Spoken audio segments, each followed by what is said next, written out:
Bienvenue dans un tout nouvel épisode Santé et Bien-être, le podcast d'Aesio Santé. Aujourd'hui, nous allons aborder les impacts du manque chronique de sommeil sur la santé et la société. Les réponses apportées vous permettront de mieux prendre soin de vous et de votre santé. Notre expert invité, Dr Cécile Hertz, neurologue à la clinique mutualiste Beau Soleil à Montpellier, nous apporte des conseils pour mieux comprendre et améliorer la qualité de votre sommeil.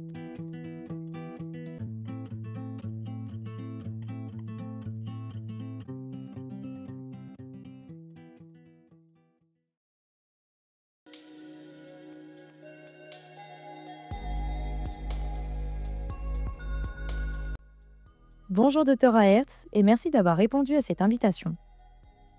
Pour débuter cet épisode, qu'est-ce qu'une dette de sommeil et comment se constitue-t-elle ? La dette de sommeil correspond à la différence entre la durée idéale de sommeil dont on aurait besoin et le sommeil qu'on a réellement eu qui est généralement en quantité inférieure. On a tous des besoins en sommeil qui sont différents, avec des phénotypes qui sont dits courts dormeurs quand on a besoin de moins de 6 heures de sommeil, intermédiaires entre 6 et 9 heures de sommeil, et on est considéré long dormeur au-delà de 9 heures de sommeil. Ce qui est important, c'est d'avoir suffisamment de sommeil pour se réveiller en forme et fonctionner normalement tout au long de la journée. Si pendant le week-end, vous avez tendance à dormir 1 heure de plus qu'en semaine, c'est un signe que vous êtes déjà en dette de sommeil. Donc l'important, c'est de bien se connaître et l'idéal, c'est de déterminer sa durée de sommeil nécessaire pendant une période où on a moins de contraintes, notamment les vacances. Merci docteur pour ces éléments de réponse. Et quels sont les effets à court et long terme d'un manque de sommeil ? Les effets de la dette de sommeil vont se faire connaître très rapidement. Dès le lendemain en fait, de la privation de sommeil, on va être plus fatigué, voire somnolent, avec des attaques de sommeil. Et puis, souvent, on va rencontrer une baisse de productivité au travail avec une difficulté pour se concentrer, pour mémoriser et une fluctuation d'humeur avec plus d'irritabilité, plus d'impulsivité, ce qui peut entraîner des décisions erronées, et également une baisse de libido. Les performances physiques, elles sont également impactées, avec un risque de blessure qui est plus important et puis une sensibilité à la douleur qui est accrue.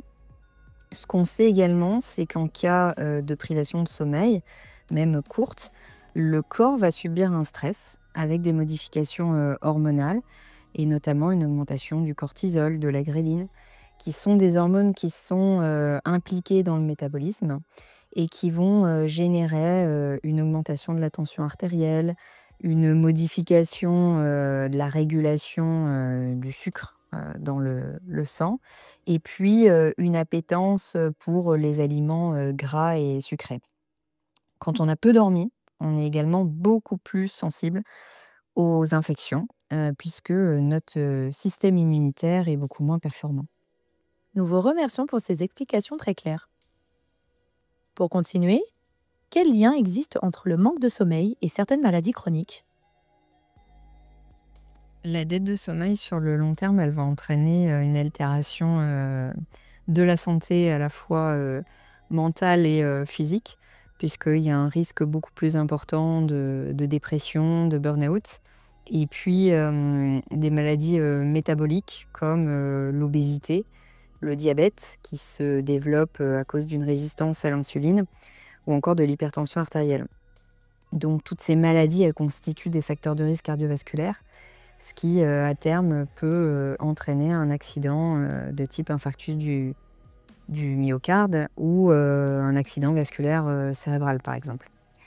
Et puis, en cas de privation de sommeil chronique, la réplication cellulaire est également perturbée. Alors, c'est particulièrement vrai chez les travailleurs de nuit, chez qui on observe un surrisque de cancer, notamment le cancer du côlon, le cancer du sein et le cancer de la prostate. Il y a également des modifications de la fertilité, et un risque plus important de fausse couche et de prématurité.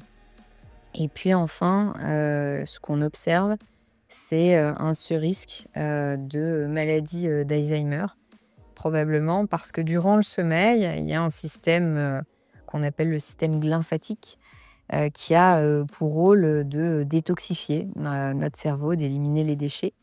Et que en cas de dette de sommeil, celui-ci est beaucoup moins performant.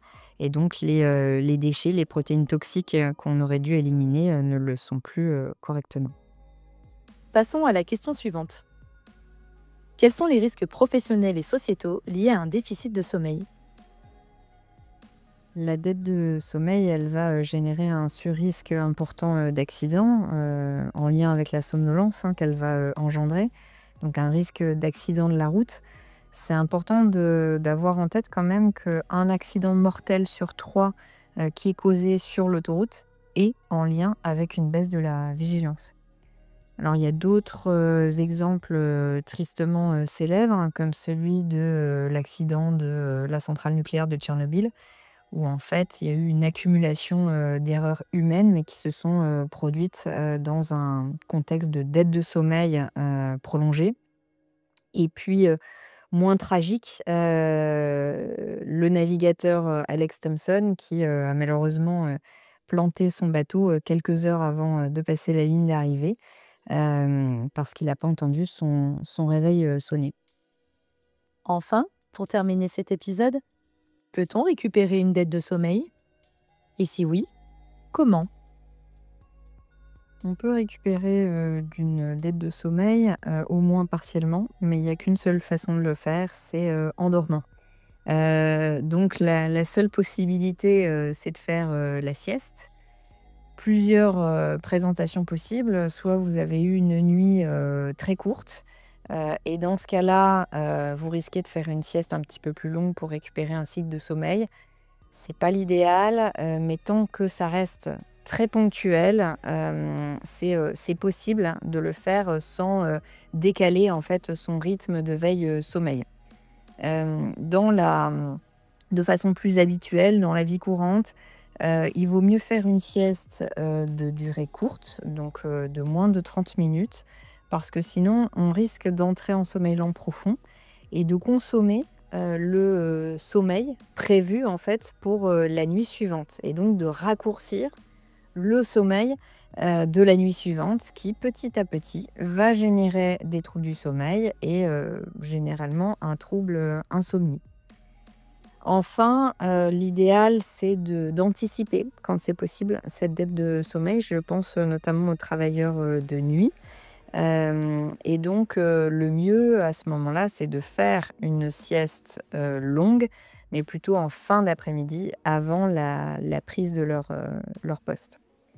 Pour ce qui est du café et de l'activité physique, ils ont un intérêt en fait de courte durée, c'est-à-dire qu'ils vont diminuer la sensation de somnolence sur une durée fixée, c'est-à-dire que au bout d'un moment, le café ne va plus faire effet, on aura arrêté notre activité physique et là, la pression de sommeil, elle va être d'autant plus importante et donc on aura besoin de dormir.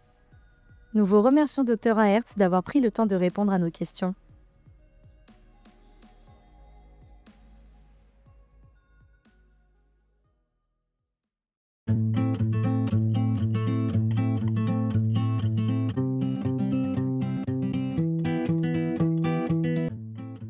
Nous terminons cet épisode en vous remerciant de votre écoute. Nous vous encourageons à suivre ces conseils pour améliorer votre bien-être. Prenez action dès aujourd'hui pour une bonne santé. N'oubliez pas de vous abonner pour ne pas manquer nos futurs épisodes qui exploreront d'autres facettes de la santé et du bien-être. Si vous avez aimé cet épisode, faites-le savoir en le partageant à vos proches pour qu'ils puissent eux aussi profiter de ces informations précieuses. C'était Santé et Bien-être, le podcast d'Aesio Santé. Merci.